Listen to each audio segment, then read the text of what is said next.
Print, email, Facebook, Twitter. More opinion. Lions, tigers, bears and selfies. Why FaceTime with wild animals is a bad idea. The phenomenon of kangaroo selfies hit the headlines earlier this month, when several tourists were injured while feeding wild kangaroos in Lake Macquarie, north of Sydney. The tourists may have wanted a memorable holiday snap, but ended up with rather more than they bargained for. One news report described how the cute and cuddly animals had begun viciously attacking people.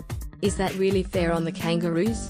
Of all the adjectives you could use to describe an animal that is territorial, fiercely maternal and has large claws, cuddly is pretty far down the list. The problem with that description of the incident is that it suggests that the kangaroos were to blame for the injuries. In reality, it was the fault of the people getting too close and offering them the wrong food. Having become so used to being handed carrots, we can hardly blame the kangaroos for being hopped up, as the news coverage punningly put it. In India, another recent case ended in tragedy when a man attempted to take a selfie with a bear. The man reportedly turned his back on the bear and was then mauled to death. Selfie society. The growing danger of animal selfies, and of feeding wild animals, is well documented. People have been killed and injured by tigers, such as in the case of a zoo visitor in India who climbed over a safety barrier in search of a better photo. Wild long-tailed macaques at Bali's Uluwatu temple have got so used to being fed that they steal tourists' valuables and only drop them when given snacks. A 2016 study in the Journal of Travel Medicine recommended that scenarios where selfies should be avoided include photographs taken from a height,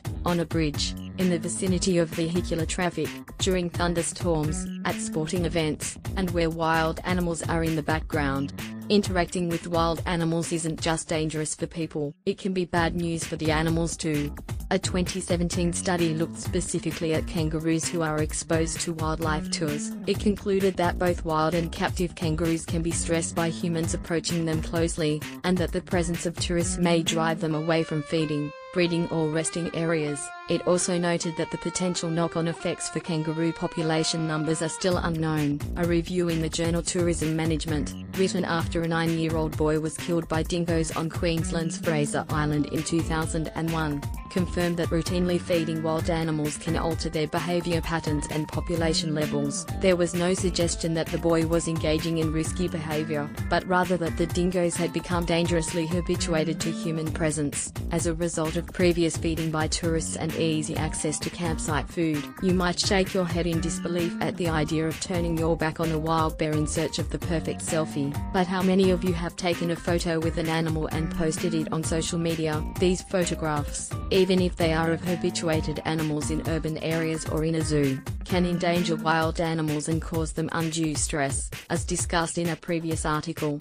Taking a selfie of a zoo animal can leave the impression that kangaroos, koalas and other fluffy animals act like this in the wild. People who don't know about the normal behavior of these animals may therefore think that these animals are okay to approach in the wild. This could explain why so many tourists still consider it safe to approach wild kangaroos. Media player, space to play, M to mute, left and right to seek, 0000:3800:000:38 Wild animals, cute but not cuddly. While some wild animals are undoubtedly cute, we should be sensible enough not to expect them to be cuddly. We need to respect wild animals' behaviour and territories, so as to avoid injury and live in harmony. Zoos in Australia generally house hand-reared animals, many of which are used to being fed and petted by people in a safe and monitored environment. The animals are given carefully selected diets, as well as places to which they can retreat if they have had enough interaction. All of this helps to minimize the stress on the animals and the risk to people. And of course, there is the broader point that zoo animals deserve respect and are not just cuddly toys. Just because you can pat and feed a kangaroo at a zoo,